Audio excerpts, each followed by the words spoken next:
जी बिल्कुल, इस वक्त हम मौजूद हैं न्यू सिटी ख़त्म नबूत चौक में।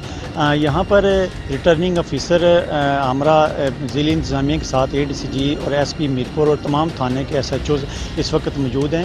इलेक्शन कमीशन की तरफ से हिदायत की गई थी कि ज़ाब्ता अखलाक के हवाले से जो पैना फ्लैक्स हैं वो सरकारी इमारतों पर और जो सरकारी प्रॉपर्टी है उस पर नहीं लगाए जाएंगे। और हम देख रहे हैं कि गुज़श्ता दिनों से तमाम जो सरकारी प्रॉपर्टी है उस पर अवेज़ा किए गए हैं, पैना फ्लैक्स, झंडे और दीगर जो ऐसी अशिया थी जिसमें हमने देखा कि लड़ाई हो रही थी। इसलिए ज़िला इंतज़ामिया ने एक्शन लेते हुए ख़त्म नबूत चौक न्यू सिटी से यहाँ पर से कार्रवाई शुरू की और तमाम मीरपुर शहर में जाके तो तमाम जो सरकारी इमारत है, जो बिजली के पोल हैं, जो भी प्रॉपर्टी सरकारी प्रॉपर्टी है उसको खाली किया जाएगा। और इस वक्त महकमा बरक़ियात और बल्दिया है कि मुलाजमीन इनके साथ मौजूद हैं। आप देख सकते हैं कि बिल्कुल इस वक्त कार्रवाई जारी है और जो तमाम पैना फ्लैक्स हैं, तमाम जमातों के जो लीडर हैं उनके जो पैना फ्लैक्स हैं, जो उनके चाहने वाले हैं, उन्होंने लगाए गए थे, वो उनको उतारा जा रहा है। मगर आपको साथ से ये भी बताते चलें कि जो लोगों की ज़ाती प्रॉपर्टी है जो सरकारी नहीं है उस पर जो पैना फ्लैक्स जो झंडे लगाए गए हैं वो उसी तरह कायम दायम है, सिर्फ वो उतारे जा रहे हैं जो सरकारी इमारतों पर